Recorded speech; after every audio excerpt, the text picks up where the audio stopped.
सांप को मार सकते हो, जल्दी मार सकते हो। इसीलिए जो लोग नहीं समय पर सुनते, शैतान उन्हीं के जीवन से शांति चुरा चुरा के, उन्हीं का आनंद चुरा चुरा के, उन्हीं की ब्लेसिंग चुरा चुरा के, उन्हीं का टाइम बर्बाद कर करके उनके जीवन में सांप से अजगर बन गया है। और फिर आपको अजगर को मारने में टाइम लगेगा, फिर आपको बार बार बोलना पड़ेगा, पास्टर जी फिर ये हो गया, पास्टर जी फिर ये हो गया, फिर प्रार्थना करो, फिर प्रार्थना करो। इसलिए बाइबल कहती है अवसर को बहुमूल्य जानो, क्योंकि दिन बुरे चल रहे हैं। दिन बुरे, दिन बुरे, जोर से बोलो हालेलुया, हालेलुया। कौन कौन अपने जीवन में देरी नहीं करेगा, पर परमेश्वर को समय से पकड़ेगा और परमेश्वर के साथ समय से चलेगा। आधे के हाथ लग रहे हैं, थोड़ा सा मतलब धीरे धीरे धीरे ऊपर खाओ। हालेलुया। परमेश्वर ने मेरे को 2020 में कहा यहाँ पर मेहनत मत करना, क्योंकि मैंने तेरे लिए एक अलग जगह रखी है और मैं तुझे छत्तीसगढ़ राज्य में इस्तेमाल करूंगा।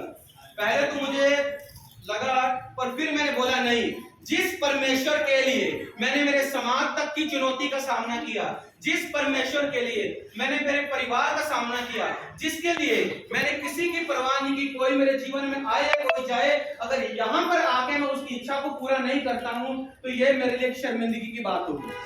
हालेलुया। इसलिए जिस रीति अपना विश्वासी जीवन जिया है, उसी रीति अपना सेवकाई का जीवन भी जीऊंगा। हालेलुया। जिस रीति यीशु को पकड़ा है, जैसे यीशु का हाथ पकड़ के मैं चला हूं, वही आगे मेरी सेवकाई का जीवन भी होगा। भला हो, बुरा हो, नुकसान हो, फायदा हो, कोई मायने नहीं करता। यीशु ने कहा है, मतलब मानना है, मतलब मानना है, दुनिया चाहे इधर की उधर हो जाए। हालेलुया। और इसलिए आज मैं आपको एक बात कहना चाहता हूं, मैं पंजाब में भी उतना आशीषित नहीं था जितना मैं छत्तीसगढ़ में आके आशीषित हूं।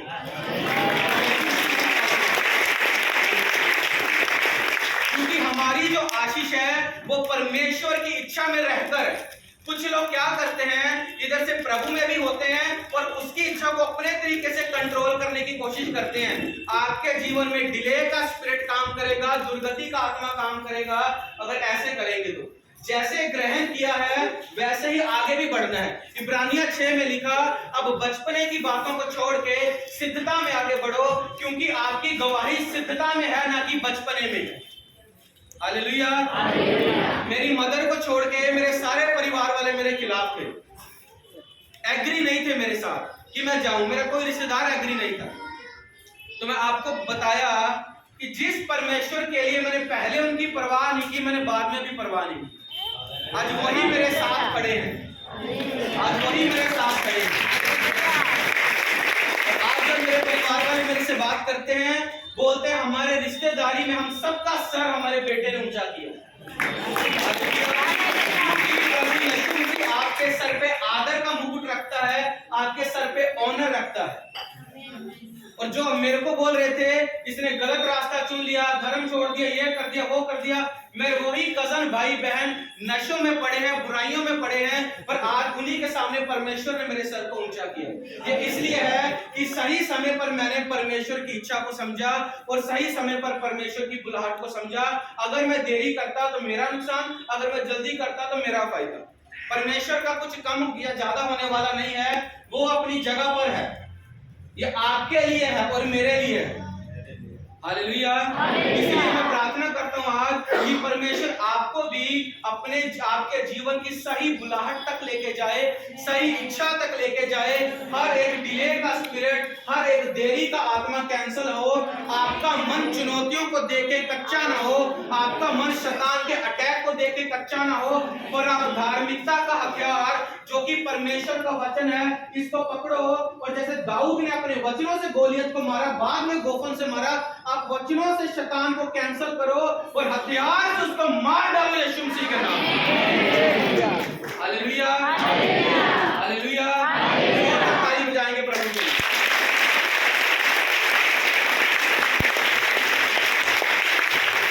आवाज आ रही है पीछे तक?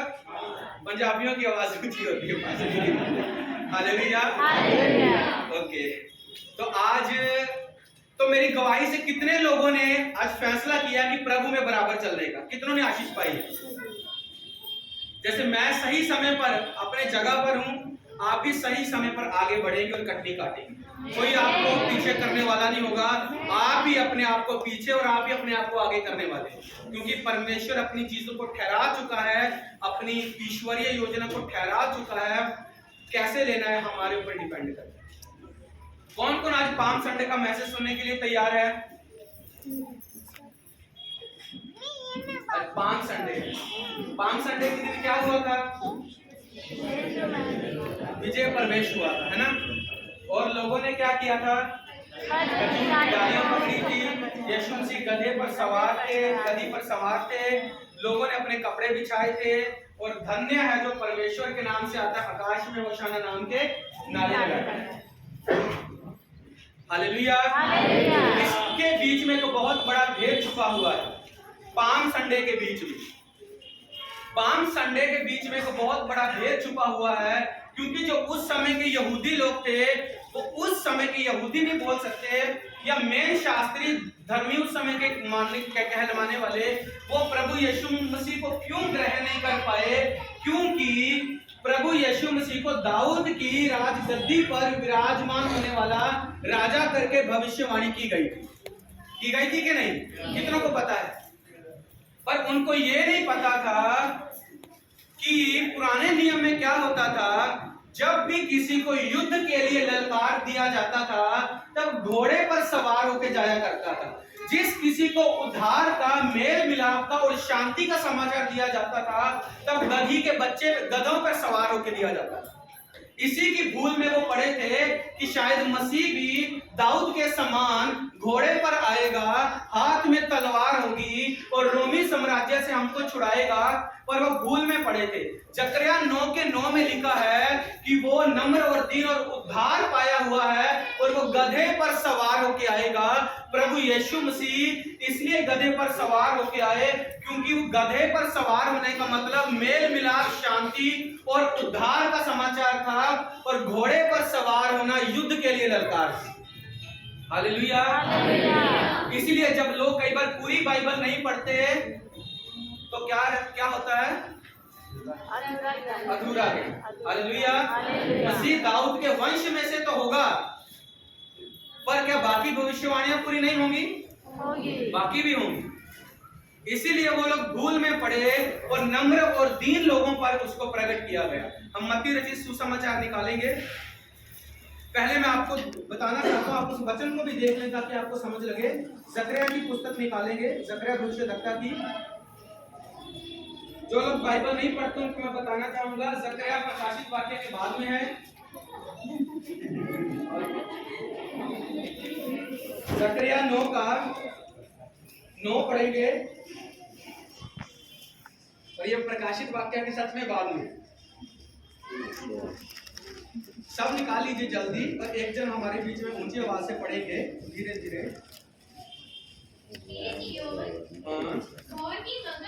हे सियोन तू बहुत ही मगन हो, हे यरूशलेम जय जयकार कर, क्योंकि तेरा राजा तेरे पास आएगा।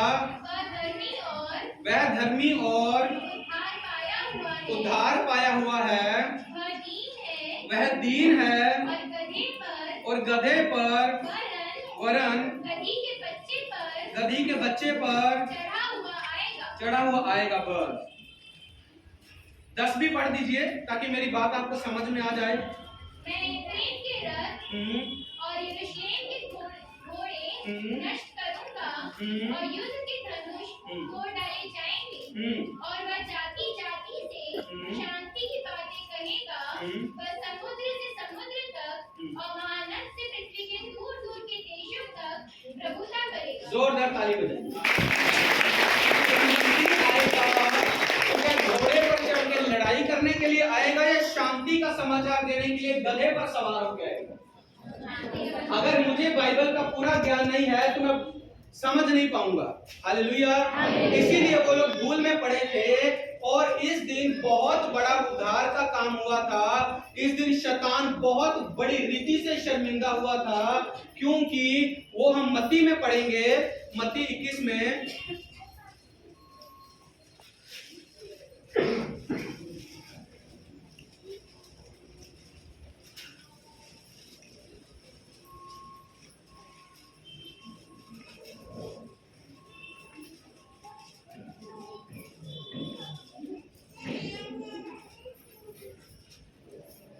जल्दी जल्दी मत्ती 21, कोई जन पढ़ दीजिए। जब वे यरूशलेम के निकट पहुंचे और जैतून पहाड़ पर बैतफगे के पास आए, तो यीशु ने दो चेलों को यह कहकर भेजा। जल्दी जल्दी पढ़ दो, सब लोग अपनी बाइबल में देखना, है ना? तो धीरे धीरे इसको थोड़ा जल्दी पढ़ देंगे। सामने के गांव में जाओ, वहां पहुंचते ही एक गधी बंधी हुई और उसके साथ बच्चा तुम्हें मिलेगा, उन्हें खोलकर मेरे पास ले आओ। यदि तुमसे कोई कुछ कहे तो कहना कि प्रभु को इनका प्रयोजन है, तब वो तुरंत उन्हें भेज देगा। यह इसलिए हुआ कि जो वचन भविष्यवक्ता के द्वारा कहा गया था वो पूरा हो। सिय्योन की बेटी से कहो, देख तेरा राजा तेरे पास आता है, वह नम्र है और गधे पर बैठा है, वरन लादू के बच्चे पर। चेलों ने जाकर जैसे यीशु ने उनसे कहा था वैसा ही किया और गधी और बच्चे को लाकर उन पर अपने कपड़े डाले और वह उन पर बैठ गया। तब बहुत से लोगों ने अपने कपड़े मार्ग में बिछाए और अन्य लोगों ने पेड़ों से डालियां काटकर मार्ग में बिछाई। जो भीड़ आगे आगे जाती और पीछे पीछे चली आती थी, पुकार पुकार कर कहती थी, दाऊद के संतान को होशाना, धन्य है वह जो प्रभु के नाम से आता है, आकाश में होशाना। जब उसने यरूशलेम में प्रवेश किया तो सारे नगर में हलचल मच गई और लोग कहने लगे, यह कौन है? लोगों ने कहा, यह गलील के नासरत का भविष्यवक्ता यीशु है। बस, हालेलुया। हमने पूरी कहानी को पढ़ा कि प्रभु यीशु मसीह ने कहा, अपने दो चेलों को भेज के गधे को बुलवाया और यीशु मसीह उस पर बैठकर जब यरूशलेम में विजय प्रवेश करते हैं, इस दिन, इसलिए ये बहुत खास संडे माना जाता है क्योंकि इस दिन परमेश्वर हजारों वर्षों के उनके इंतजार को खत्म करवा के उनको विजय में और उद्धार का समाचार उनके बीच में ले आए। हालेलुया। उस दिन शरेआम ये भविष्यवाणी पूरी कर दी थी प्रभु यीशु मसीह ने कि तुम्हारा उद्धार करता जब राजा जब सवार होके आएगा, वो शांति का राजा तुम्हारे बीच में आएगा। हमने जकरिया में पढ़ा, वो उद्धार पाया हुआ राजा हो। हालेलुया। इस दिन परमेश्वर ने शैतान को हराया था, शैतान को कुचल डाला था, क्योंकि वो लोग जान गए थे सचमुच हमारा उद्धार प्रकट हो गया। हालेलुया।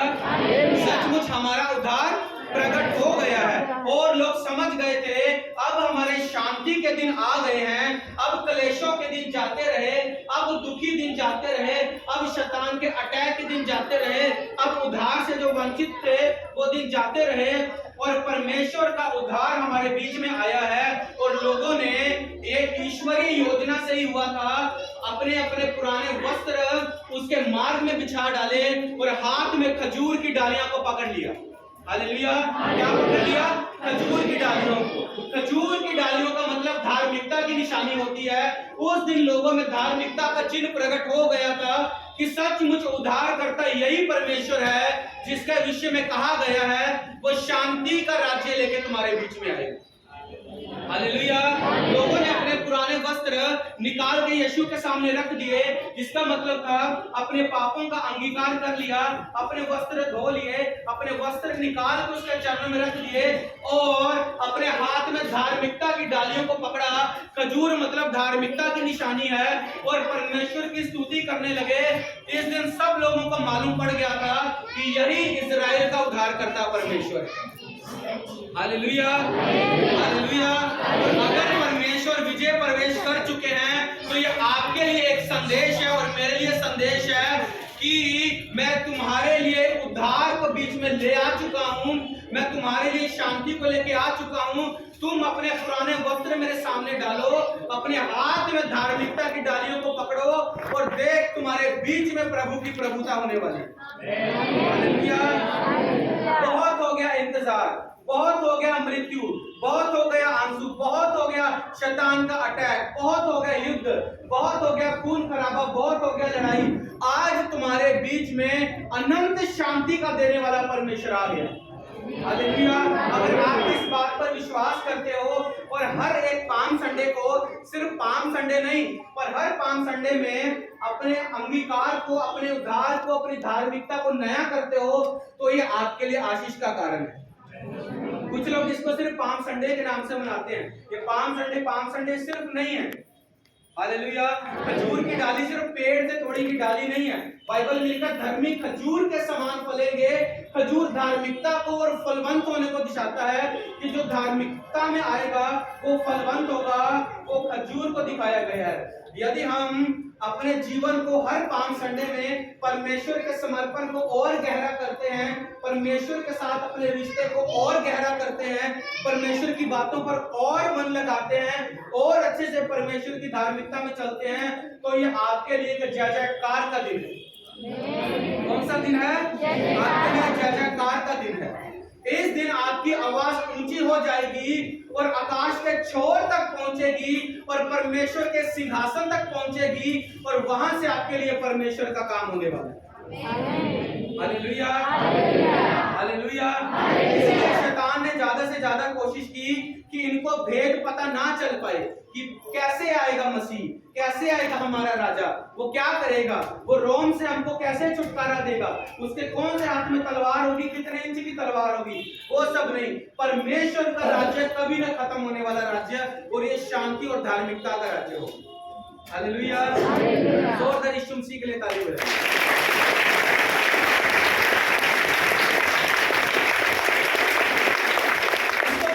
बोलो हालेलुया। मेरे को नहीं लगी। हालेलुया। तो ये जो पाम संडे का मैसेज है, आज मैं आपको बताना चाहता हूं कि परमेश्वर जय को लेके आपके बीच में सिद्ध कर चुका है। अपनी जय को आपके बीच में सिद्ध कर चुका है। आपके पुराने वस्त्रों पर सवार होके उसको साफ करके आगे जा चुका है। धार्मिकता के लिए आपको बता चुका है। अब आपको देरी नहीं करना है और परमेश्वर के लिए स्तुतियों में, परमेश्वर के लिए धन्यवाद में, परमेश्वर के लिए बराबर परमेश्वर में चलना है। क्योंकि यदि आप यहीं पर रहते हुए परमेश्वर के मैसेज को ग्रहण करके यहीं पर रहते हुए पाम संडे अच्छे से मनाओगे तो ही आप स्वर्ग में मना पाओगे, नहीं तो वहां प्रवेश नहीं मिलेगा। स्वर्ग में भी पाम संडे होगा, पता है कि नहीं पता है? बाइबल में दिखाऊंगा। हालेलुया। स्वर्ग में भी पाम संडे होगा। तो जिस व्यक्ति ने यहाँ पर अपने पाम की तैयारी की है, जिस व्यक्ति ने यहाँ पर अपने वस्त्र बदल डाले हैं, जिसने यहाँ पर धार्मिकता की डाली को पकड़ लिया है, जो यहाँ पर फलवंत होने का निर्णय ले चुका है, परमेश्वर उसको स्वर्ग में भी यही काम करवाएंगे। जिसने यहाँ पर नहीं किया वो वहां पर भी अलाउ नहीं किया जाएगा। हालेलुया। प्रकाशित वाक्य निकालेंगे 7 अध्याय 7 के 9 से पढ़ेंगे। सब निकालो जल्दी। ये दूसरा पाम देखना, दूसरा पाम, दूसरा पाम। इसके बाद मैंने दृष्टि की। एक सबको निकालिए सबने पीछे तक। ठीक है,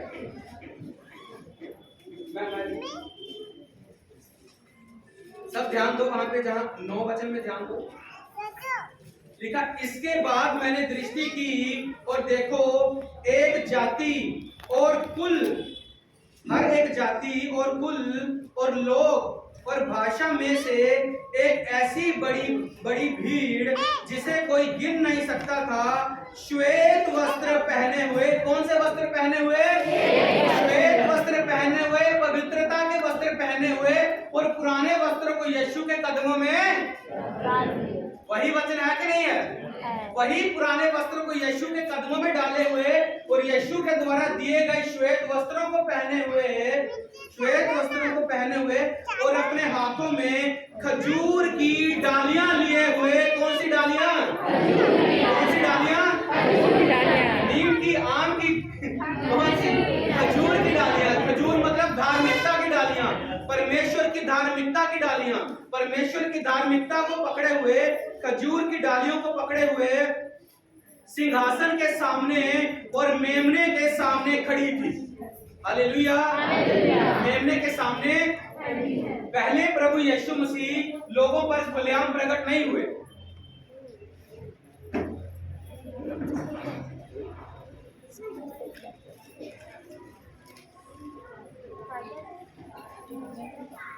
ठीक है, सभी का ध्यान दीजिए।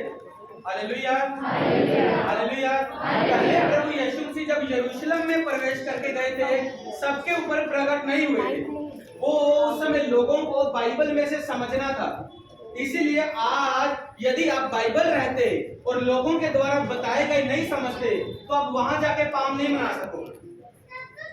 हालेलुया, वहां जाके पाप नहीं मना सकोगे, क्योंकि जो आप यहाँ पर है, पहला दूसरा पाप तो कोई विधि ऐसा मैं नहीं कह रहा हूँ, मैं सिर्फ आपके इंटरेस्ट के लिए ये प्रचार कर रहा हूँ। हालेलुया, ये कोई विधि के तरीके पे मैं नहीं बोल रहा हूँ, पहला पाप या दूसरा पाप, आपको समझाने की रीति पर मैं ये बात कर रहा हूँ। तो अगर आप उस समय जब यरूशलेम में यीशु गए, तो सिंहासन पर नहीं बैठे थे, सिंहासन पर नहीं बैठे थे, पर आप लोगों को बार बार ये संदेश दिया जा रहा था कि यही वो राजा है, यही वो राजा है, यही वो राजा है। अगर आज आप यहाँ पर रहते हुए बार बार परमेश्वर की बात को कहते हुए अगर मानकर ग्रहण करके पाप को मान लेते हो, पुराने वस्त्र निकाल देते हो, धार्मिकता की डालियों को पहन लेते हो, आप वहां पर भी मनाएंगे। पर अगर आप यहाँ पर कहते कहते नहीं मानते, यहाँ पर आपने अपने आप को नहीं बदला, यहाँ पर आपने मसीह की धार्मिकता को नहीं पकड़ा, यहाँ पर आपने उसको देखा अपने बीच में चलते फिरते, यहाँ पर आपने उसको देखा आपके बीच में लाजर को जिंदा करते, आपके बीच में हॉस्पिटल की गवाहियों को चंगा करते, आपके बीच में दुष्ट आत्मा के कामों को ठीक करते, आपके बीच में बहरों को चंगा करते, आपके बीच में अंधों को ज्योति देते हुए, आपके बीच में लंगड़ों को चंगे करते हुए, आपके बीच में भांति भांति के चिन्ह चमत्कार और अपनी ईश्वरीय महिमा को प्रकट करते हुए, यदि सबको देखने के बाद भी आपका मन नहीं बदलता, तो उस पान के लिए आप कभी अलाउ नहीं किए जाएंगे। Hallelujah, hallelujah. क्यों नहीं किए जाएंगे, मैं आपको बाइबल में से बताऊंगा आगे। 10 वचन को पढ़ेंगे, उसमें 9 में लिखा था कि सिंहासन और मेमने के सामने खड़ी थी। 10 में लिखा और बड़े शब्द से पुकार कर कहती थी, उद्धार के लिए हमारे परमेश्वर का जो सिंहासन पर बैठा है और मेमने का जय जयकार हो। 11 में लिखा और सारे स्वर्गदूत उस सिंहासन और प्राचीनों और चारों प्राणियों के चारों ओर खड़े हैं। फिर वे सिंहासन के सामने मुंह के बल गिर पड़े और परमेश्वर को दंडवत करके कहा, आमीन। हमारे परमेश्वर की स्तुति और महिमा और ज्ञान और धन्यवाद और आदर और सामर्थ्य और शक्ति युगा युग बनी रहे, आमीन। 13 में लिखा, इस पर प्राचीनों में से एक ने मुझसे कहा, ये श्वेत वस्त्र पहने हुए कौन हैं और कहां से आए हैं। 14 में लिखा, मैंने उससे कहा, हे स्वामी तू ही जानता है। उसने मुझसे कहा, ये वे हैं जो उस महाक्लेश में से निकलकर आए हैं। कहां से निकलकर? कहां से निकलकर? इस धरती पर आपको महाक्लेश होता है, याद रखना। परमेश्वर यीशु मसीह को जब आप ग्रहण करते हो, आपको भांति भांति की परीक्षाओं का सामना करना पड़ सकता है, अपने समाज का सामना करना पड़ सकता है, अपने लोगों का सामना करना पड़ सकता है, अपने परिवार का सामना करना पड़ सकता है। और यही बाइबल बताती है, यहाँ पर रहते हुए यदि करोगे तो ऊपर पहुंचाए जाओगे। हालेलुया। लोग क्या करते हैं, अक्सर क्या करते हैं कि प्रभु को तो मान लिया पर किसी को पता ना चले, किसी को पता कोई बात ना करे, मेरी बहन या मेरे भाई में से कोई बात ना करे, डिस्टर्बेंस होती है, मैं वचन भूल जाता हूँ, क्योंकि पवित्र आत्मा बात करते हैं तो ध्यान हट जाता है। आप सबने एक दूसरे को अच्छे से देखा हुआ है और बाद में देख लेंगे, अभी कोई किसी तरफ नहीं देखेंगे। हालेलुया।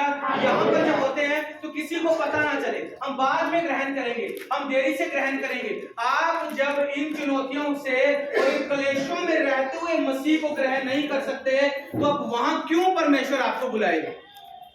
हालेलुया। अगर वो यहाँ पर आपको बोल रहा है, अपने जीवन को बदल, अपने पुराने वस्त्र उतार दे, मैं राजा होने के बावजूद, मैं स्वर्ग और पृथ्वी का बनाने के बावजूद गधे पर सवार होके तेरे बीच में आया हूँ, अब तो तू मेरी बात मान ले। इतना नम्र होके मैं तेरे बीच में आया हूँ, अब तो तू मेरी बात मान ले।